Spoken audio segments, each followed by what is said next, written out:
पहली बात तो कनाडा में मैं पहली बार ये कर रहा हूँ। ये इसलिए है क्योंकि जो इनका एक्सपीरियंस है, 20 साल से ज़्यादा एक्सपीरियंस है यहाँ पे, not only in real estate में ही has done huge things but other fields as well. तो उसके बारे में बात होंगी और करंट कनाडा की सिचुएशन के बारे में भी हम बात करेंगे।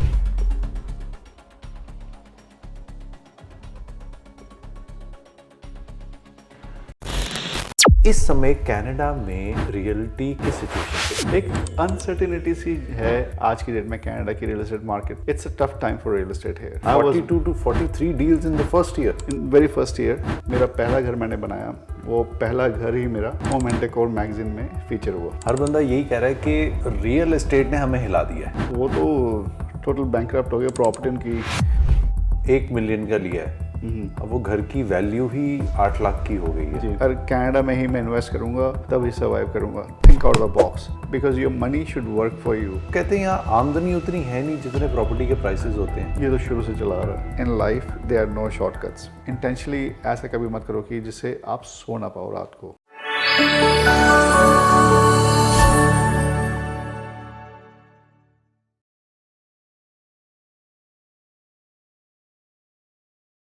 Welcome to the Supreet Singh show. Thank you. It's an honor. By the way, it's my first podcast. I'll try my best, but I hope सारा candid होगा. I don't have to worry too much about. So this one is special for me. The biggest reason is आपको घर तो हमने दिखाया है, इनकी journey भी बताएंगे, plus at the same time इस स्पेशल एपिसोड में इसको मैं पॉडकास्ट बोलूं या कुछ एक नया सा एक खिचड़ी बोलूं या एक नया मसाला बोलूं, तो उसमें सबसे इम्पॉर्टेंट चीज़ जो इनका एक्सपीरियंस है, 20 साल से ज़्यादा एक्सपीरियंस है यहाँ पे, not only in real estate में ही has done huge things but other fields as well. तो उसके बारे में बात होंगी और करंट कनाडा की सिचुएशन के बारे में भी हम बात करेंगे, क्योंकि ये जितनी थीम चलती है मेरी डीप रूट होती है, डीप रूट टॉक्स कहते हैं उसे। Okay. तो हम डीप रूटेड बात करेंगे। Sure. तो हम रियलिटी से शुरू करेंगे। Okay. इस समय कनाडा में रियलिटी किस सिचुएशन पे, रियल एस्टेट जिसे हम कहते हैं? I don't know how to put it, पर मैं कह सकता हूँ कि जैसे करेक्शन की स्टेज है या ऐसा एक फेज है रियल एस्टेट इंडस्ट्री में आज के टाइम में कि जो काफ़ी लोगों को नर्वस कर रहा है। सो वो सोच में पड़े हैं कि हम प्रॉपर्टी लें या ना लें। वो सोच रहे हैं कि ये सही टाइम है नहीं है। जॉब्स जो हैं स्पेशली आईटी इंडस्ट्री में काफ़ी लोग दे गेटिंग लेड ऑफ। एक अनसर्टेनिटी सी है आज की डेट में कनाडा की रियल एस्टेट मार्केट में, और इसको मैं किसी भी तरह से शुगर कोट नहीं करूँगा। It's a tough time for real estate here. It's not easy. अगर आपने ओवर बोरो किया हुआ है, यू आर इन ट्रबल। अगर आपकी आमदनी $10 है और आपने बोरो इवन $12 भी किया हुआ है, $10 भी किया हुआ है, यू आर इन ट्रबल। जिन लोगों ने ओवर बोरो किया हुआ है और ज़रूरत से ज़्यादा लालच में आके रिस्क लिया हुआ है, दे इन ट्रबल। आपको बैलेंस बनाना है आज की मार्केट में कि जो नेसेसिटी है, अगर जो आपकी इन्वेस्टमेंट भी है, stick to it. Don't get greedy. Don't try to buy too many properties. Stay within your limits. आने वाले 2-3 साल डिफ़िकल्ट होने वाले हैं। One can be hopeful. मेरे पास कोई क्रिस्टल बॉल नहीं है कि जिसका मैं एग्जैक्ट आंसर दे सकूँ कि कल को क्या होगा, पर मैं एक चीज़ को ये मानता हूँ कि आप पेशेंस के साथ चलें। पेशेंस ही शायद आपको सेव कर सकेगा। और प्लीज़ बोरो, अननेसेसरी बोरो मत कीजिए पैसा, क्योंकि अगर आपकी इनकम उसको सपोर्ट नहीं करती, उस लोन को, then please don't do it. अगर आप सस्टेन कर सकते हैं, खुद को सस्टेन कीजिए। शायद रिस्ट्रिक्ट करना खुद को is not a bad thing. Just be careful, that's all I will say. अभी जो 2-3 साल थोड़ा सा टफ है टाइम, जैसे अपने शुगर कोट नहीं की बात को और सीधी बात की है जी। और आपने काफ़ी पीक पे काम किया हुआ है और बहुत अच्छे पीक पे काम किया हुआ है। एक समय पे कितनी प्रॉपर्टीज यू वर मेंटेनिंग? यहाँ पे मैं मूव हुआ 2005 में, एंड ऑफ 2005।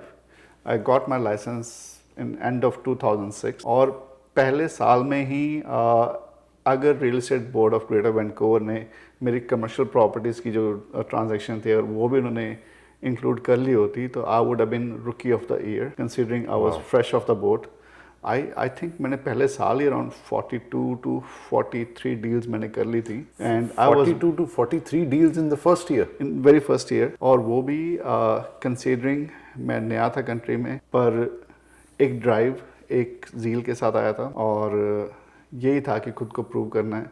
मेरी partner Arisa, she help me a lot. हम लोग जैसे कल किसी बार को लेके जाना है मैंने टूर पे, तो मैं आज वो पूरा नेबरहुड जाता था, देखता था, यहाँ तक देखता था कि मुझे गाड़ी कहाँ पार्क करनी है उस बिल्डिंग के पास, सो दैट जब बायर मेरे साथ आए तो उससे मैं एक एमेच्योर ना लगूं। तो प्रिपरेशन बड़ी की करता रहा, कोई छुट्टी नहीं दी। आज भी मुझे छुट्टी पसंद नहीं है, मुझे काम करना बहुत पसंद है। काम करता रहा, इंजॉय करता रहा। ये भी सोचा कि अपना देश छोड़ के यहाँ पे आया हूँ, जिस पर्पज़ के लिए आया हूँ वो भी अचीव करना है। I had lot of responsibility back home as well.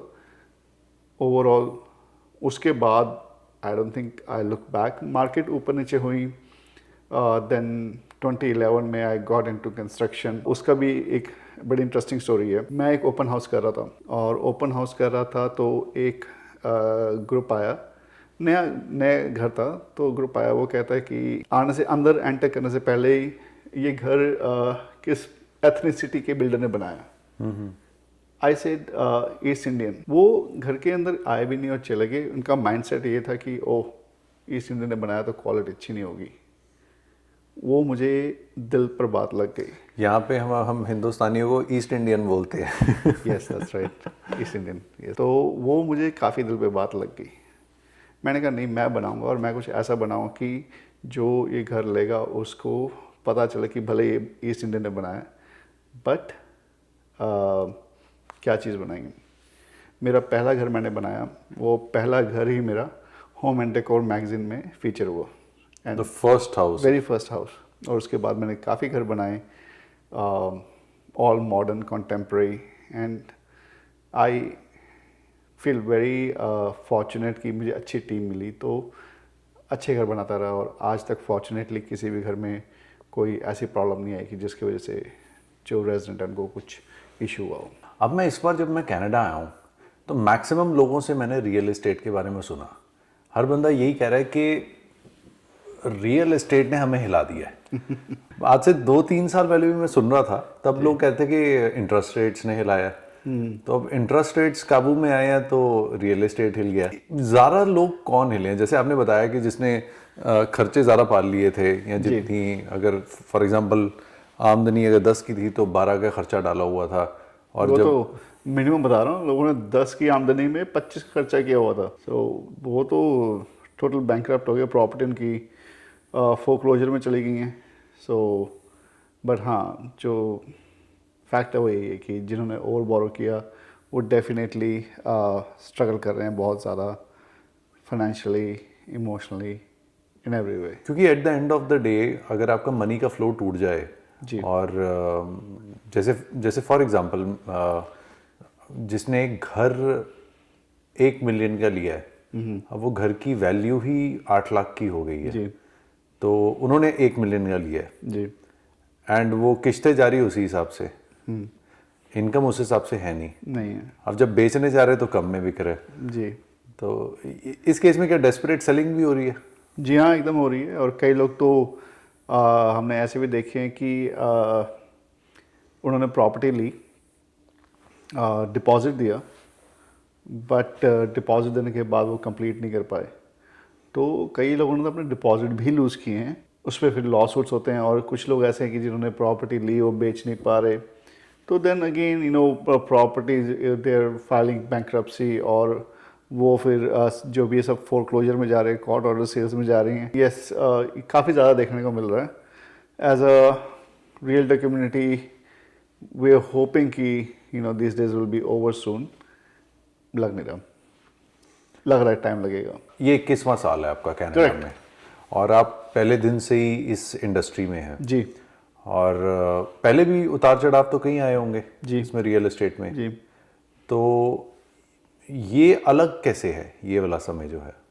मतलब पिछले 21 साल में कहा जा रहा है, मैक्सिमम लोग कह रहे हैं कि ये पहली बार हमने इतनी अनसर्टेनिटी देखी है। पहले जब हम डिप्स देखते थे तो ये देखते थे कि हाँ, मार्केट जो है एक ट्रेंड फॉलो कर रही है कि चलो मार्केट ऊपर थी अभी नीचे आई है फॉर व्हाटसोएवर रीज़न, और फिर मार्केट दोबारा पिक कर लेती थी।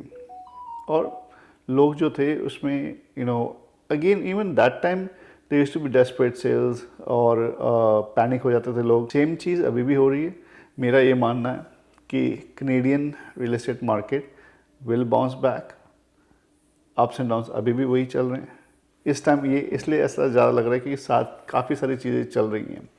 फॉर एग्ज़ाम्पल अभी जैसे कोई इन्वेस्टर है अगर वो बाय कर रहा है, so they can not sell the property before 2 years। For example foreign buyers जो थे वो उन्हें रिस्ट्रिक्ट कर दिया गया था प्रॉपर्टीज़ लेने के लिए। असाइनमेंट्स थे, असाइनमेंट्स बंद हो गए।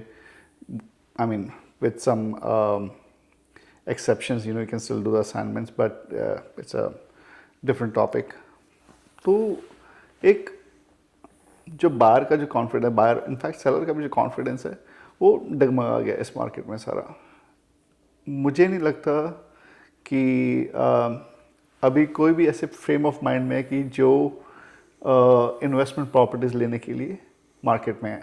आज की डेट में जो भी बायर है वो अगर अपने लिए प्रॉपर्टी ले रहे हैं तभी मार्केट में एक्चुअल यूजर है। हाँ, जो रियल यूजर्स हैं और जो इन्वेस्टर सेगमेंट है वो काफ़ी कम हो गया है।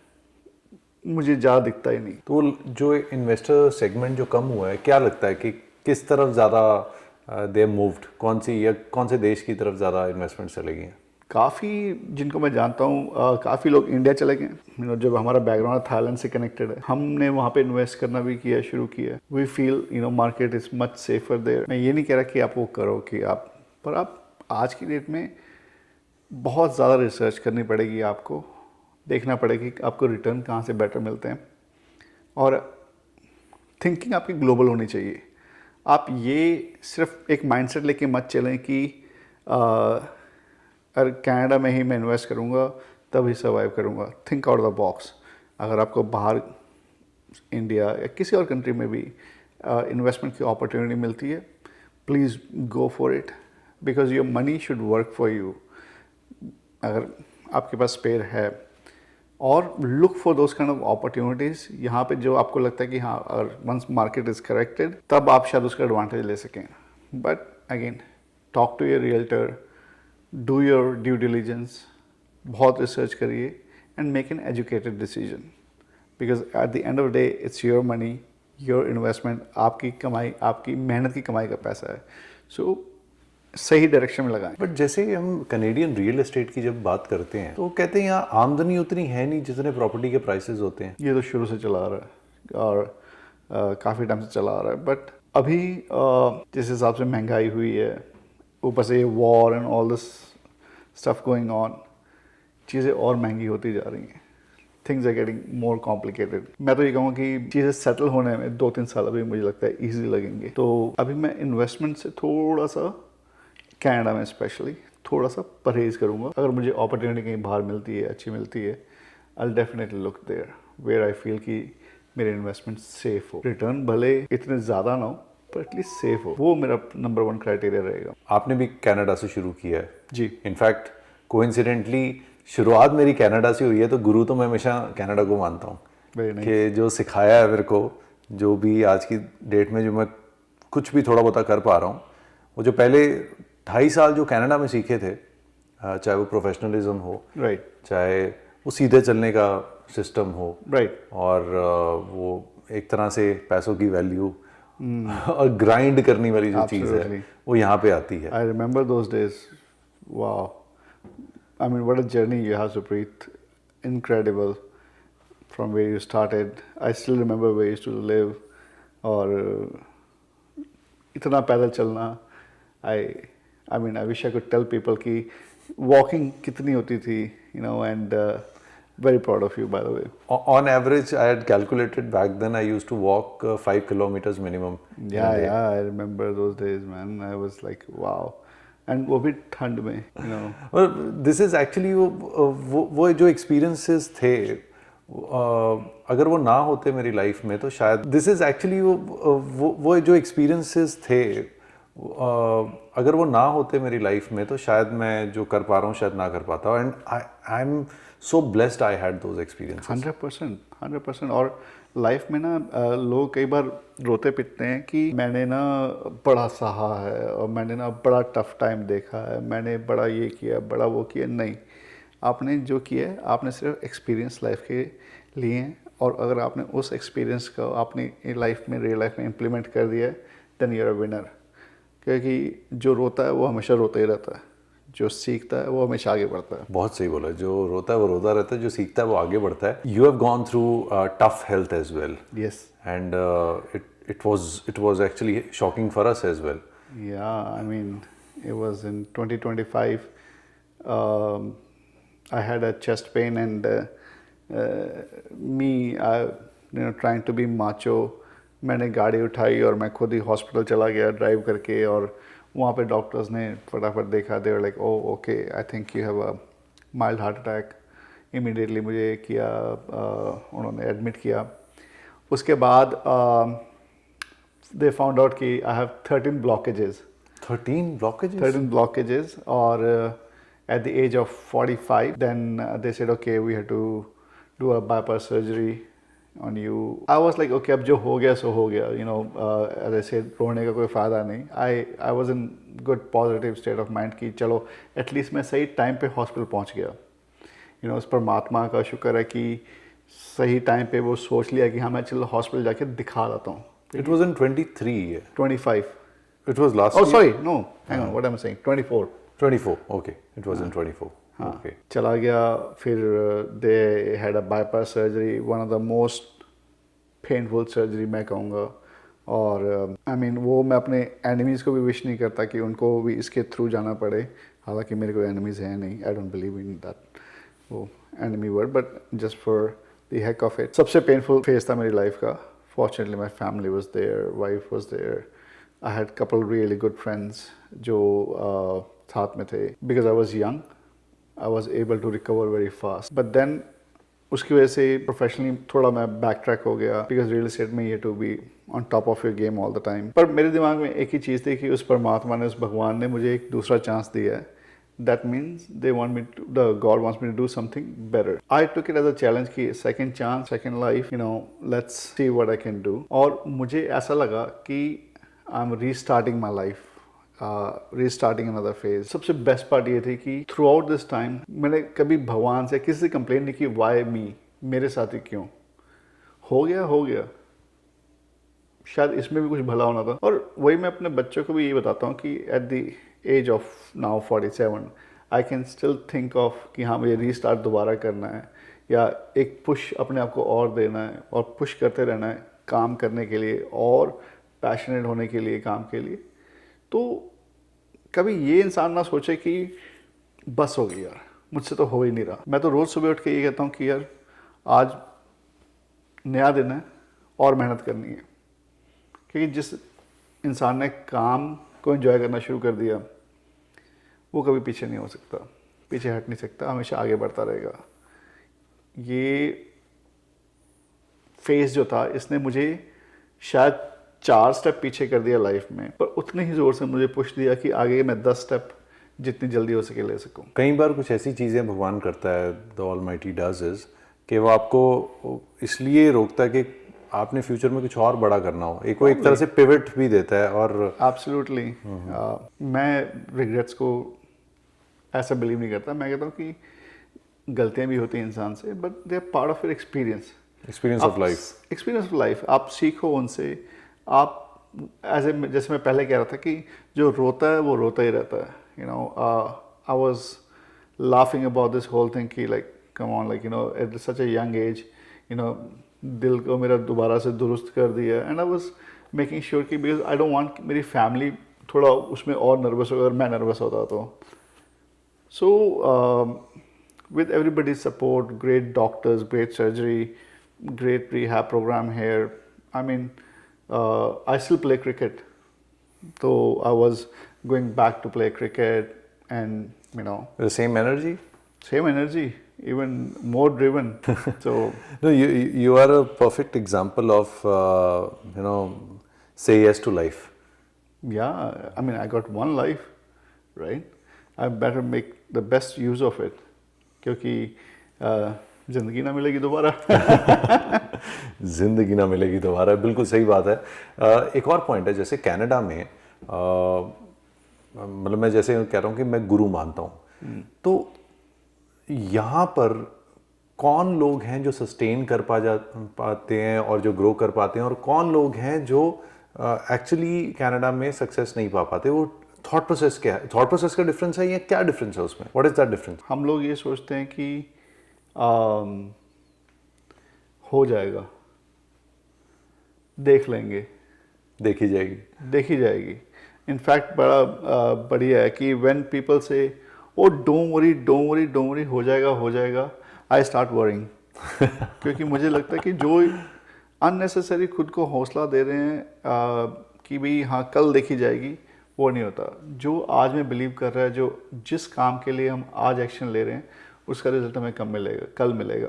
बट अगर हम यही सोच रहे हैं कि भाई हम कल काम करेंगे और उसके बाद देखी जाएगी, it doesn't work like that. तो जो लोग प्रोएक्टिव हैं, उनकी थिंकिंग प्रोग्रेसिव है, और जो एक सही एटमॉस्फेयर में अपने आप को डाल के एक डायरेक्शन अपनी लाइफ को देना चाहते हैं, वो आज भी प्रोग्रेस कर रहे हैं यहाँ पे. आज भी they are doing good for, जैसी मर्जी कंडीशन हो, but they are still doing good for themselves.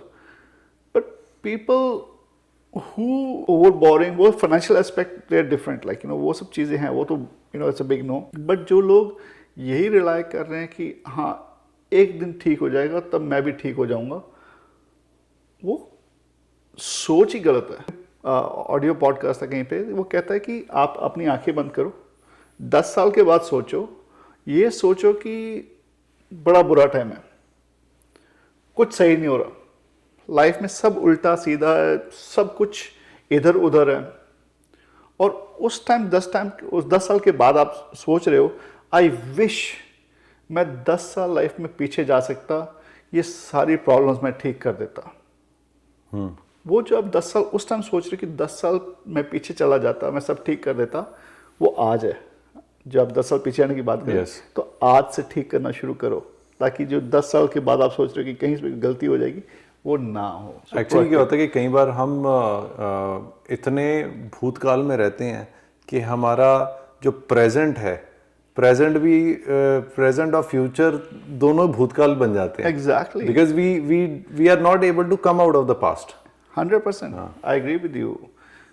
Again सब यहाँ सब मेंटालिटी की बात है, How do you keep yourself positive? Like being in Canada, तो कनाडा छोड़ो, सारी दुनिया में ही होते हैं.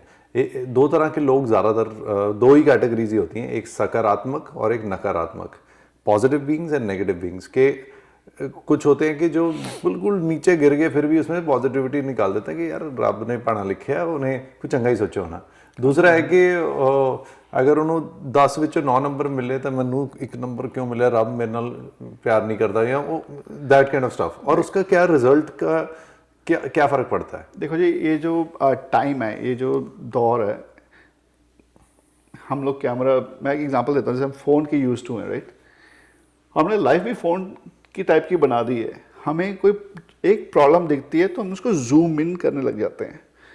ये प्रॉब्लम है, इतनी बड़ी प्रॉब्लम है, अब इस प्रॉब्लम का क्या होगा, अब इस प्रॉब्लम में और क्या हो सकता है, इस प्रॉब्लम से मैं कैसे निकलूँगा. मेरे भाई, जूम आउट करके देखो, पीछे से देखो, शायद तुम्हें पता चले कि इतनी बड़ी प्रॉब्लम नहीं है, और अगर वो उस एक प्रॉब्लम में भी शायद उसका कोई सोल्यूशन निकल आए. Yes. So in life zoom out sometimes, zoom in ही हमेशा सही नहीं होता. बिल्कुल सही आप कह रहे हैं कि हम, क्या होता है कि प्रॉब्लम बहुत छोटी होती है, ओवर थिंकिंग की वजह से हम वो इतनी सी चीज़ को इतना बड़ा बना देते हैं जी, होती नहीं है. एंड एक और चीज़ मैं चाहता हूँ कि आप ज़रूर बताओ, अब कनाडा में घंटों के हिसाब से ज़िंदगी चलती है कि ज़्यादातर लोग घंटों पे काम कर रहे होते हैं, और उनके जो बिल्स होते हैं वो पहले दिन जैसे लैंड करते ही बिल्स शुरू हो जाते हैं.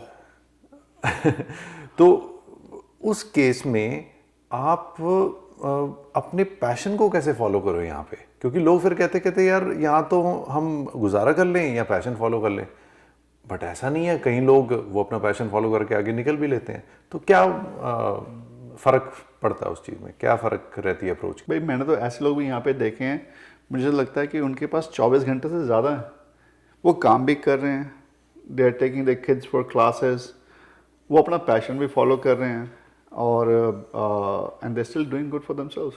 ये टाइम मैनेजमेंट है, essentially is time management. Yes, ये यहाँ पे दिन कब शुरू होता है कब ख़त्म होता है पता नहीं चलता, दैट्स फॉर श्योर। बट अगर आपने प्रॉपरली मैनेज टाइम किया then you can achieve your passion. जैसे मेरा पैशन है cricket, I love cricket, and at the age of 47 I still play cricket for couple of health reason भी कह लो, circle भी कह लो, एक नेटवर्किंग भी कह लो, और दूसरा यंग लड़के सारे हैं, उनके साथ मुझे बात करके ऐसा लगता है कि they teach me a lot.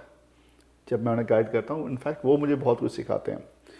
और पैशन इसलिए ज़रूर फॉलो करना चाहिए कि अगर आप सिर्फ काम ही करते रहोगे ना, लाइफ बहुत डल हो जाएगी।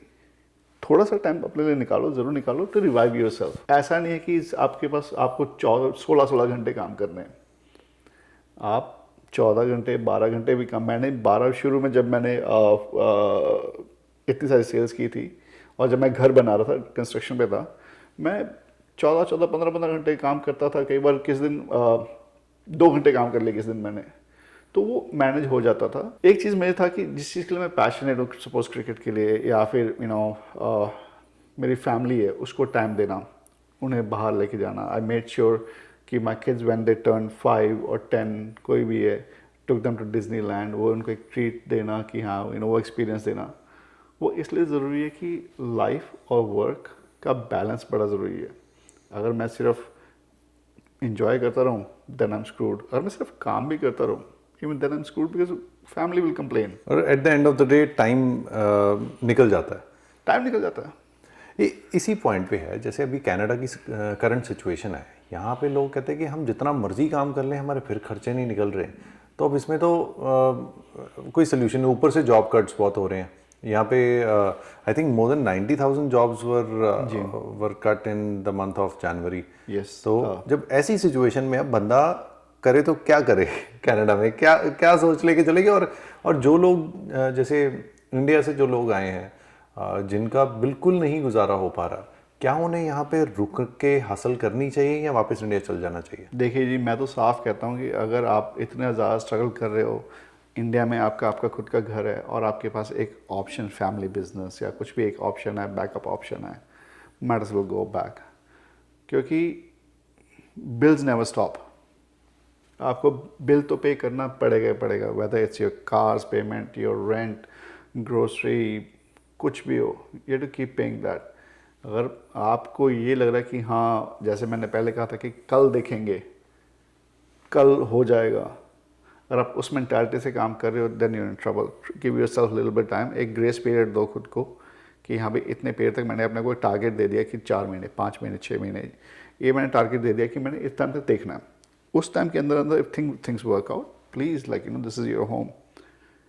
बट अगर नहीं वर्कआउट हो रहा तो डोंट फील कि आप ज़िंदगी में हार गए।